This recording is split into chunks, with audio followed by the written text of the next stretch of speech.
Oh, hi. I'm a smart investor.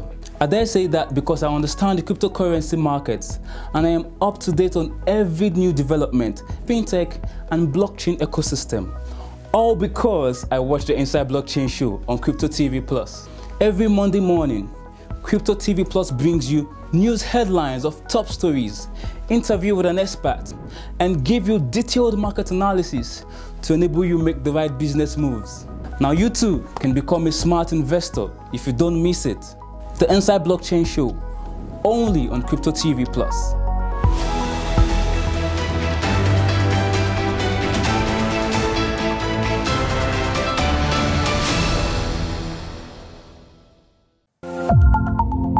This program is brought to you by GIGX, the most trusted digital asset exchange. And keep watching Crypto TV. Don't touch that dial. Peace. Hello and welcome to the program. This is Inside Blockchain live on Cryptotvplus. I am Bobby Ayadike. It's another awesome Monday morning, 13th of December 2021, and I'd like to use this opportunity to wish every single fan, supporter, and every member of our community a Merry Christmas in advance and a prosperous New Year.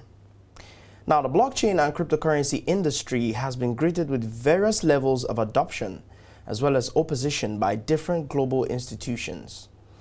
Now, the potential of this industry to disrupt and transform the traditional financial system has been recognized by many. As cryptocurrency's transformation from a speculative investment to a balanced portfolio continues to gather pace, governments around the world remain divided on how to regulate the emerging asset class. The Honorable Minister of State for Budget and National Planning, Prince Clem Ikanade Agba, in his keynote address at the just concluded 2021 Technext Conference on Thursday, held at the Pistis Conference Centre in Lekki, Lagos, said, and I quote, "Nigeria's Security and Exchange Commission are currently in discussions with the Central Bank of Nigeria to enable a better understanding and regulation of the crypto space. Nevertheless, it is also possible that our laws, as they are today, cannot explicitly stipulate who holds the power to regulate cryptocurrencies. Maybe there's a need for an additional body to play this role," end quote. Now, on today's edition of the Inside Blockchain, we'll be taking a look at some of the events that happened this past weekend. And our ultimate goal will be to engage certain key players in the fintech space on what cryptocurrency regulation means to them. Let us take a quick commercial. We'll be right back. There have been many blockchain platforms, and one of them which has recently come to the limelight is Solana. Solana is a fast, secure, and censorship-resistant blockchain. It provides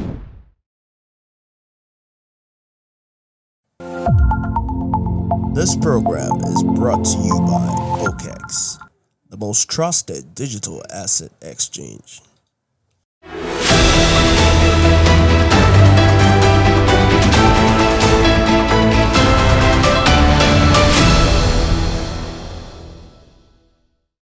Welcome back. If you're just joining us, this is Inside Blockchain live from Cryptotvplus. As I mentioned earlier, we'll be taking a look at some of the events that happened this past weekend. And our ultimate goal will be to engage certain key players in the fintech space on what cryptocurrency regulation means to them. Now, the first on our list is Buchi Okoro. Buchi Okoro is the CEO of Quidax, a cryptocurrency exchange. And secondly, we have Fejiro Hanu Agbodje, the CEO of Patricia. And also we have Uzoma Dozie, the CEO of Sparkle, and Ruth Iselema, the CEO of Bitmama, as well as Osamede, the Chief Executive Officer of GIGX Technologies. Now let us take a look at what they have to say about cryptocurrency regulations. Will it have a positive or negative effect in Nigeria and by extension Africa? Let's take a look. Regulation now allows people to trust in the system. Regulation creates a safer environment for people, and then regulation gives a lot more people access, because right now there are people that can't touch crypto because there is no regulation, right? Or there is that uncertainty as to what the regulator will do today, what the regulator will do tomorrow. But even thinking about the investments, all of the investments that could happen in Africa for crypto companies, people who are innovating and entrepreneurs in crypto, the regulatory concern is a nightmare for them, right? So having regulations for Africans, Nigeria would be absolutely fantastic. It will create the foundation for a lot of growth that will happen in the ecosystem. Well, I think the rest of the continent looks forward or looks up to Nigeria in so many ways. So I wouldn't say what it will have because we don't even have regulation. So it all matters how it is done. If it is done in the right way with collaboration with stakeholders, with the exchanges and people in the space, it may have a positive rollout. But if it's done like what we've seen in the past, where the government just bans it outrightly, then you see that it doesn't really support innovation and taking the industry forward generally. So we cannot say. The central bank regulators taking a big first step by coming out with the e-naira, and the whole idea is to understand. So like instead of just going full blown cryptocurrency, right, where there is no control, is by coming out with the e-naira and really using the benefits for the Nigerian market.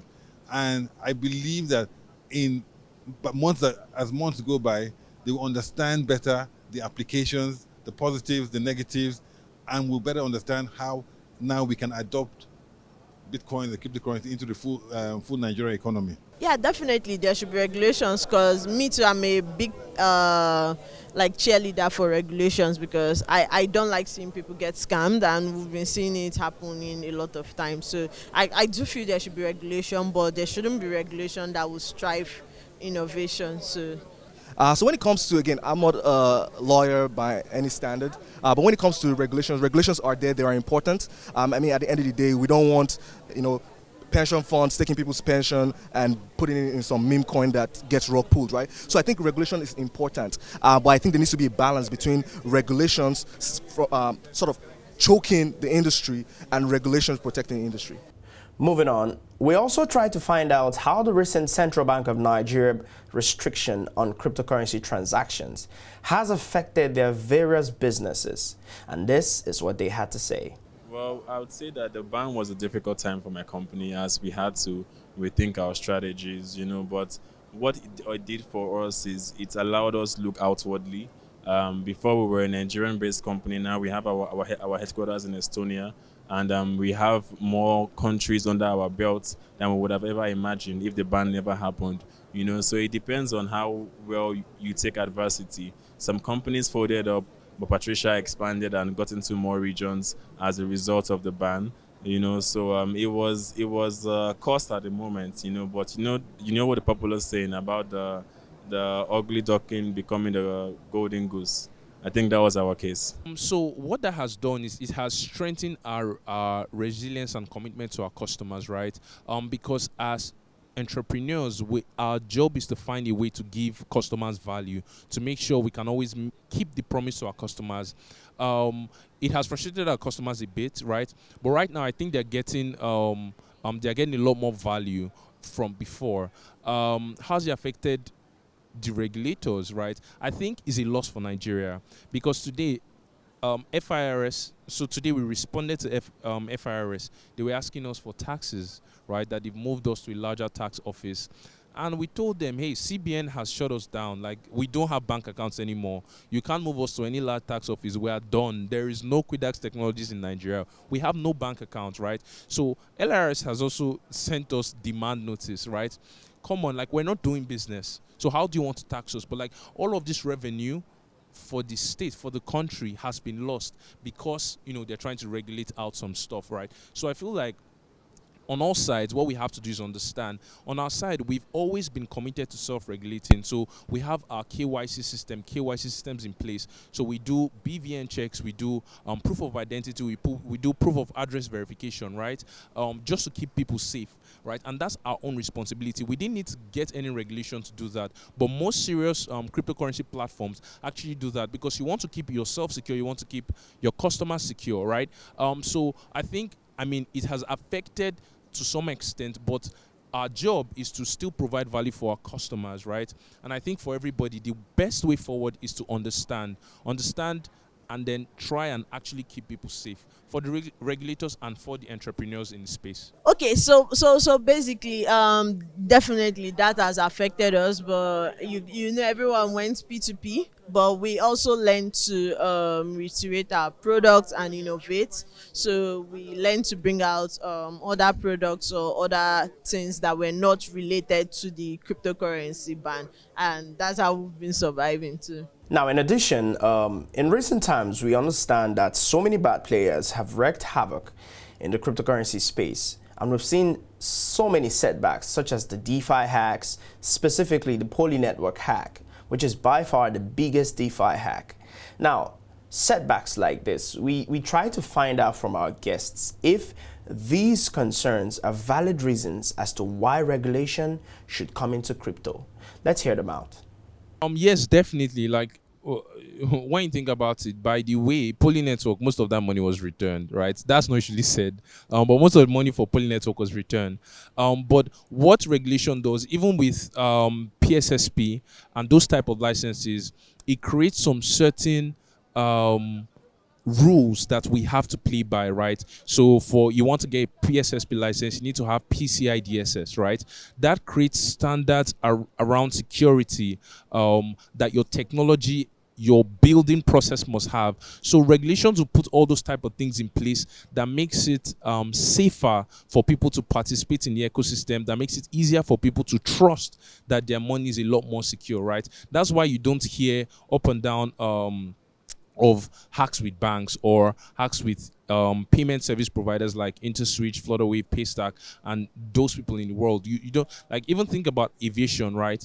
All of these challenges of the aviation industry, all of the risks associated with the aviation industry, most of it were regulated out.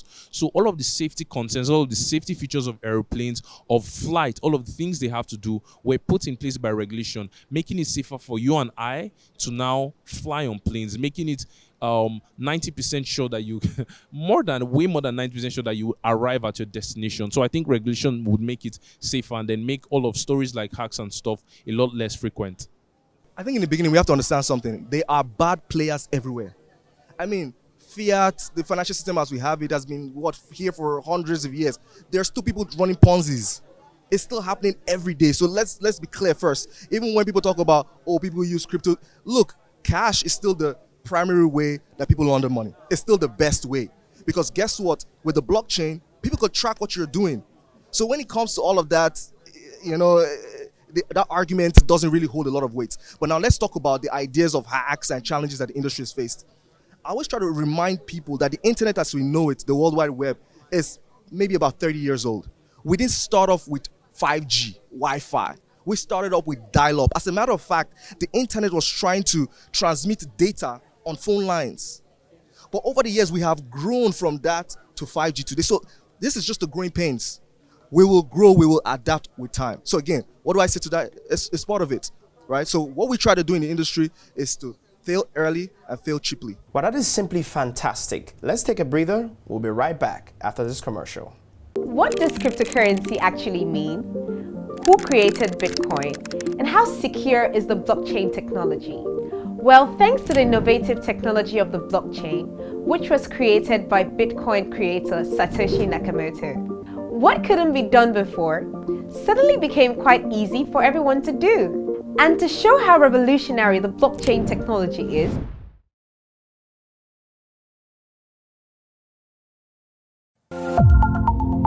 This program is brought to you by OKEX, the most trusted digital asset exchange.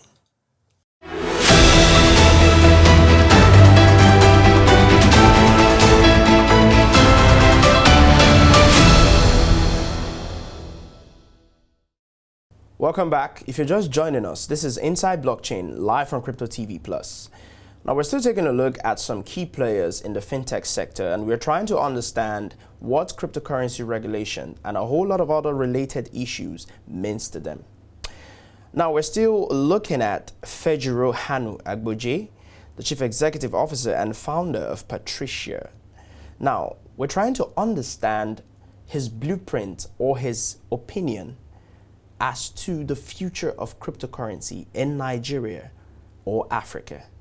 Let's take a look at what he has to say about this. Crypto is not bounded by geography. That's the very first thing, and it's exciting. So it means that we can win in this space. We can become the leaders globally, and without any support, we have already been in the top 5. That speaks volumes. So imagine we get the support, imagine we get the resources. Nigerians are the brightest people I've ever seen. Now the whole world is reading about Afrobeats, right? The whole world is reading about Afrobeats. Wait till the whole world begins to read about African and Nigerian entrepreneurs. That's where we are taking this to. So moving on, we also asked Uzoma Dozie, the Chief Executive Officer of Sparkle, what his idea for the future of cryptocurrency in Nigeria would be, and if it could be used as a reserve currency. Let's take a look at what he said. To be honest, not in my lifetime, because it's going to be part of cryptocurrencies, like with the introduction of the INR, is now part of our different options that people can use to make payments. Just like now, today, if I want to send a message to you, I can use WhatsApp, I can use Telegram, I can use SMS, I can use Instagram. So there are many ways, but people don't want today people want diversity. And so cryptocurrency, I believe, is going to be one of those solutions that people can use. Don't forget, we still have cash, we have QR codes, we have other things that we have not scaled in Nigeria. Now, those are even easier to adopt. Cryptocurrency requires a smartphone, not even an ordinary phone. Cryptocurrency requires infrastructure. Cryptocurrency requires also change in habits as well. That payment mechanism, and cryptocurrency also requires speed. As a bottom of the pyramid solution, we still require speed. Card-to-card payments, account transfers are still faster than cryptocurrency. So a long way to go. Still with Uzoma, according to reports now, we understand that one of the reasons for the Central Bank of Nigeria's ban on banks facilitating cryptocurrency transactions was reportedly a fall in remittances. Now, Uzoma had a different opinion about this. Let's hear what he has to say. How does this impact the economy locally, and more the wider issues of know your customers, ALM and AML issues? And so remittance is a part of it. And so like when I'm not in central bank, I'm not a regulator, but I do know, and so they might have more information than we do. But I know their primary concerns are always going to be financial system stability, anti-money laundering, and ensuring that they prevent terrorist and terrorism acts using financial instruments that outside their control to fund their activities. Coming to the Chief Executive Officer of Bitmama, Ruth Iselema, we had a discussion relating to tech and blockchain, and we discovered that there is actually a wide margin between men and women who play in this field. This is what she had to say about this. I would like to say there's actually nothing preventing women from getting into this space. It's just about will and resolve. So anybody or any woman can get into the space. There are lots of support mechanisms, there are scholarships, there are credit programs. Like we even recently launched a credit program for people that want to learn more about blockchain space. Or even if they are in tech and they want to transition to blockchain or Web3. So there are a lot of resources out there. I believe nothing is hindering anybody from getting into the space. That is without a doubt a tremendous response. Now, I'd like to chip in something. During their appearance before Congress, representatives of the cryptocurrency industry in the United States asked for a single framework headed by a federal regulator to oversee cryptocurrency transactions. Now, questions from congressional representatives reflected a change in their stance from skepticism to curiosity about crypto's potential to reinvent the country's financial system.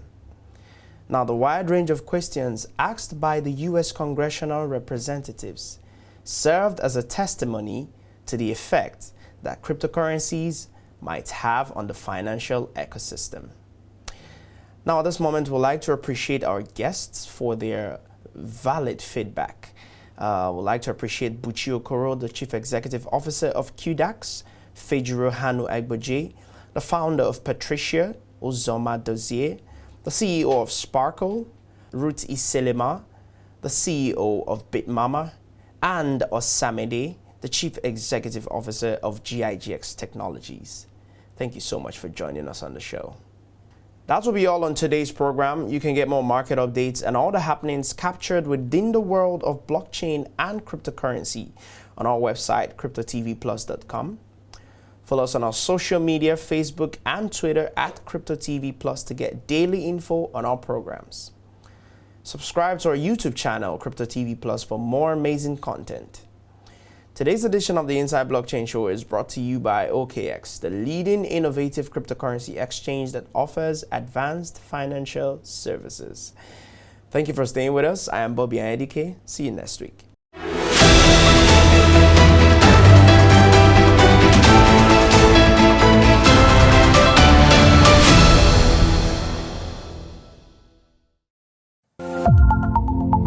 This program is brought to you by OKX, the most trusted digital asset exchange.